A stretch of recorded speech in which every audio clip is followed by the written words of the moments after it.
Hey, what's up, everybody? BDO44 coming at you with another video. Well. 2 years, 2 years since we lost all of those who lost in the helicopter crash that claimed the life of Kobe Bryant and Gigi Bryant. To be honest with you guys, I'm not gonna lie to you. I kind of wanted to avoid this today. I really did. I wanted to not talk about this year. Everybody handles these type of things very differently, and for me, you know, um, Kobe's passing was one of several passings that took place in one flurry in my life. The night before Kobe's passing, I was burying my niece, and that was a year to the week that my other niece had passed. So I was already dealing with the anniversary of that one, and then the new one, and then as soon as I finished getting myself all together after the funeral, we lose Kobe the very next day. And I remember being on the phone with my cousin, my niece, another one of my nieces, at the time that information came in, and we were talking about the struggles that our family had gone through and how rough it had been. We were talking about how we need to get back together because it's the second year in a row, et cetera, et cetera. And then the news came in as we were on the phone with one another. People started texting both of us. You know how that goes. I remember being at work that day. I worked at this place called, it wasn't the Shores, it was a place before that. What do they call that? Marina Harbor. Beautiful property, real beautiful. Surrounded, you're on the harbor. So, I had a wonderful scenery to kind of have a nice place to be when all of this was going on. And I had to work, but I remember just driving around in the cart that we had, and I just couldn't think. I couldn't feel. I couldn't just grasp what was going on. Driving home was a blur. I got home safely, but I was just in a trance all day long. It's one of those situations where, like, you don't know the guy, you know what I mean? You don't know. These guys, you watch them play, you watch them do what they do, you listen to them talk, but you don't know these people. But at the same time, it's like you grow to have them as a part of your family, right? You watch them every night, 82 games a year plus playoffs. For Kobe gave us 19 years or something like that, and I watched all of them. I've been a fan since 1994. He came in '96, so I saw his entire career. I think maybe one or two seasons I didn't watch as much, but the majority of the career I saw the whole thing. And we watch him go through his ups and downs. We watch his children be born. You know what I mean? You watch him go through these various milestones. You see him go through the troubles. You watch him go through these ebbs and flows. I remember when Vanessa first emerged. When he had first found his girlfriend Vanessa. And how young those kids and how happy they were. And then when he had his kids, and to me, Gigi was like, it seemed like Gigi was a kid forever. Like, she seemed like, as you watch a lot of kids say, man, they're growing fast. Not Gigi. It seemed like she was the same age for like 8 years. But she grew up to be such a phenomenal basketball player. And I just know she would have tore up the WNBA. She'd have been one of the great WNBA players, in my opinion, had she been given that opportunity. And you think about her teammates and their families. I think that's what made it so difficult, I guess, to grasp for a lot of us, including myself, is that they lost all of those people. That his kid was, that Kobe's child was on that helicopter with him. And you just, in my mind, what I was thinking was just how that must have been very difficult, for him to be in that position and helpless and can't protect her, can't save her. I mean, as a man, you want to be able to protect your children from all threats, but in a situation like that, all you can do is, hold them. In my mind, how I envision it, it happened so fast they didn't get a chance to react and be scared, and I'm hopeful that was the case. That they suffered no fear or no awareness. They just woke up on the other side. That's what I pray for them. But at the end of the day, it's not about the loss. It's about how we feel about it. How the people who are left to mourn them suffer without them and things of that nature. I think about his children who are still here. How they're growing up and they don't necessarily the two little ones get the opportunity to really know him or remember him. You know, it's just, and you think about the other families as well. You know, I didn't know enough about those folks to really give you this rundown, but when life is lost, it's that simple. They're lost, and you have to suffer without them, and that's just something that it's not easy, you know. As somebody who suffered some great losses, bunched together, I feel for people who knew all of them, other teammates on the team, you know, people like that who are still thinking about them. It's very much humbling for me to think about that and to appreciate that my problems are not that big, even though I have my own issues or what have you. We all do.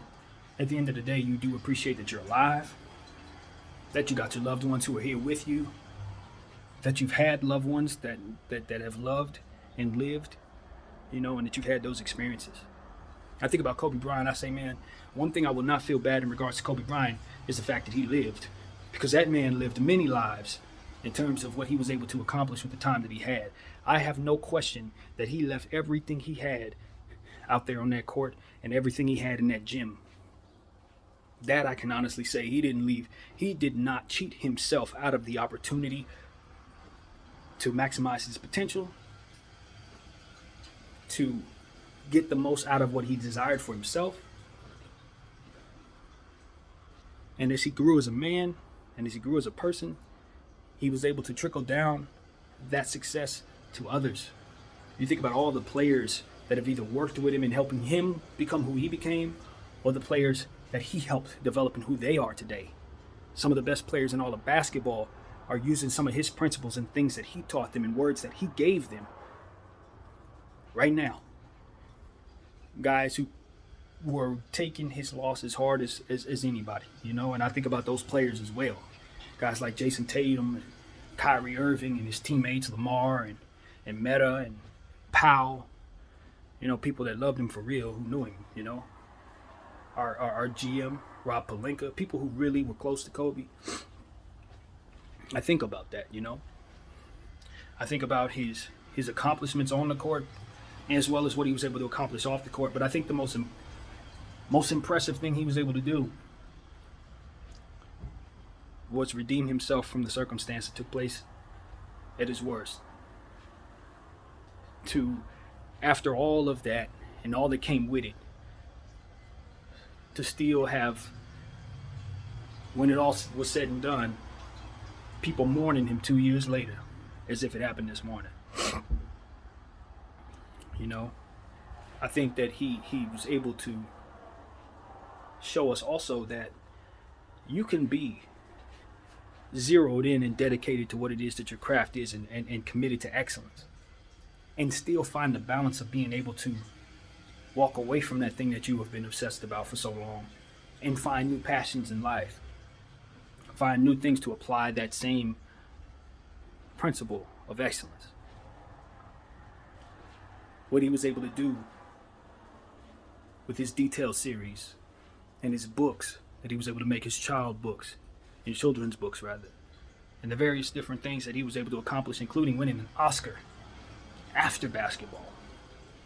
Excellence was something that he demanded from himself no matter what it is that he was doing, including being a husband and a father. And that's why he's still loved as such today.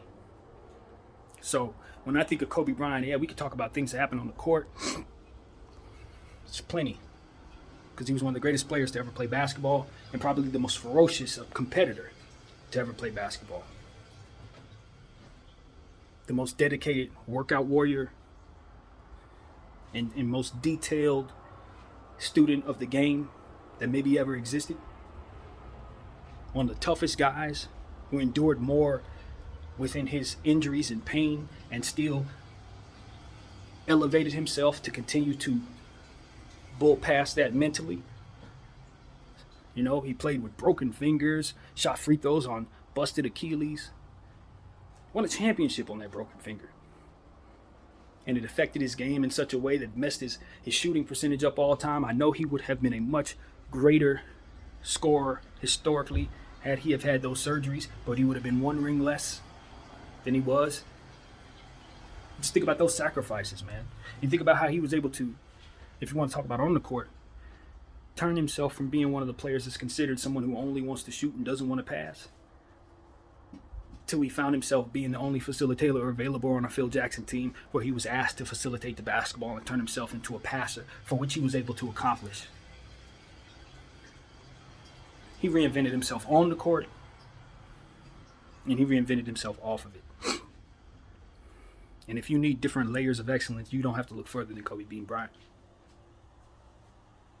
So for me, I love celebrating what he did on the court, but I love equally celebrating his image off the court, because that is also worth celebrating when you consider what he was able to accomplish in the end, which is ultimately spending time with his child, rooting for her and her accomplishments and her teammates and her accomplishments, pouring all of his resources and his time into making sure that she first praised God, because they went to church that morning, and then trying to get to their game. You understand what I'm saying? He spent his life ended doing what it is that he was greatest at, and that was being a father. So that's what I want to say, man. That's exactly what I want to say. And I think if we can, as men, be remembered for anything, you definitely want to be remembered for the good things you did for others. And you definitely want to be remembered for the accomplishments and the sacrifices that you made. And that is how I remember Kobe Bryant. He earned a lot, but he gave a lot too. His dedication to homelessness and trying to help that process. Again, what he was able to also accomplish in sharing his wisdom of the game and instilling confidence in those around him.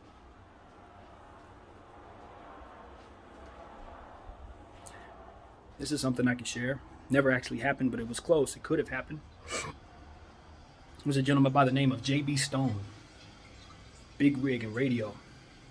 It's a good friend of my mom's. He passed away a couple months before she did. Great friend. He was like a father figure from afar, because I didn't actually see him very much, but he would call about once a week, talk to me and my mom as a child to make sure we were good. J.B. Stone knew some of the most famous people in the world. He's close to people because of his connections in radio throughout the 70s and 60s. He was close friends with Michael Jackson, close friends with some other people as well, but Kobe Bryant was somebody that he was also acquainted with. And there was a time where he was trying to set it up so that myself, when I was going through a very difficult time trying to motivate myself to really deal with my situation, when I was first discovering my mental concerns and illnesses or what have you, J.B. Stone spoke to Kobe Bryant about myself and my struggles. And Kobe told JB that he wanted to meet me, sit down with me and have a quick conversation with me, try to help me through some of that stuff. It's a true story. Of course, we were never able to make that happen. Never actually happened. But that's something I can always take with me. That Kobe had heard of me and wanted to help me. It's the truth. Never got a chance to meet Kobe Bryant. Obviously, I was able to go to a couple Laker games. Saw him in his greatest form several times in different points and eras of his career. When I saw him when he was a rookie, because I was able to go to Allen Iverson's first game. It was a preseason game against the Philadelphia 76ers. I think Kobe played like 2 minutes. He was a rookie. He didn't get no minutes. But he got out there, I think, at the crunch time, and Iverson didn't play that game, but that was the point. Like 1996 preseason game. That was one of the games I was able to go to. I saw several games. I was able to watch him play against the Minnesota Timberwolves. It was a couple weeks, I think it was maybe a couple months before Malik Sealy also passed. Rest in peace to him as well. And it's just one of those situations where it's just like, man, I've been fortunate enough to be able to see him in the flesh, you know? Many times in terms of on the basketball floor, doing what it was he was able to do the best. And never let me down. Never let me down. Every time I went to a game, we won. Every time. I got a perfect record as a Laker fan, believe it or not. I think it's like 13-0. He never let us down, man. That's the point. Even when he wasn't playing his best and used to drive us crazy, missing shots and stuff like that. Never let us down. Because at the end of the day, you knew he was going to give you the best he had. Every time he went out there, he would not cheat you. He wouldn't cheat himself. And we know of his workout and legendary work ethic, sleeping maybe 2 hours a night and working out for like 23 hours or something like that, 22 hours or what have you. World-class athletes trying to keep up with him weren't able to. That's what Kobe Bryant was about. Dang near psychotic about his work ethic. Dang near psychotic about his detail. But that's how much he loved what it was that he did. That's how much he loved himself in terms of what he was willing to pour into it. And dare I say, that's how much he loved the Lakers. A team that he never made his fans choose against. All his career, he never left the team that I rooted for, and I always appreciated that that was how it played out. Ups and downs, tanks and championships, he put on that purple and gold and never made you question whether or not he was loyal to it. And I don't care what fan you are, of what sport or what circumstance, when you see loyalty like that, you gotta salute, take your hat off. They don't make them like that no more. Those opportunities aren't usually available to players in this era anymore. Kobe gave us that. So it's a lot of people will say, oh, are you a Kobe fan or a Laker fan? Kobe made sure you never had to make a choice. Never had to do that. And I appreciate that very much. So that's what I wanted to say, man. I got 2 Kobe jerseys. I should have it on. But I think at the end of the day, I wear it regardless. Because I've been a Laker fan since I was 9 years old. Kobe's been there since I was 10. And that's etched in stone. Regardless of what clothing I wear, what hat I got on, or what have you. I always got a piece of Kobe Bryant with me. And that's a fact. So in the spirit of Kobe and all lost in the helicopter crash 2 years ago today, in the spirit of number 2, Gigi's number, I say God bless to the Bryant family and the surrounding families. I think about Kobe's mother and his sister. Salute to them, his father, Joe Jellybean. Salute you guys. Prayers for you guys. I know the healing process is hard. This ain't something that they just shrug off when this day come around, I'd imagine. So you guys got my prayers and support. Love. Thank you, Kobe. God bless all who are suffering, all the families who are suffering from that horrible tragedy. Children were lost. Children that I would love to have that undone. So that's what I want to say, I guess. I think that sums up my feelings, man. I appreciate the Bryant family for allowing us to share with Kobe Bryant the sacrifices Vanessa and the children made to ensure he had a full career and allowed him hit the rope to be himself and still love him for it, you know. I think that kept him whole. I think that kept him grounded. And I think ultimately that's a wonderful thing. I wish Vanessa the best in regards to her lawsuit. Those who did what they did, we won't mention what they did. I condemn that. I don't ever want to see those pictures or anything like that emerge. They should have never been taken. That was a bad thing right there. I don't care how you slice it. Some stuff just needs to be respected. That was definitely one of them in my opinion.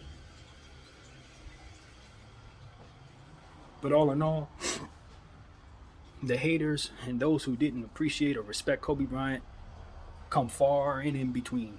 Because at the end of the day, whether you liked him or not, he gave you no choice but to respect his work ethic and his excellence. And his willingness to be there for his children.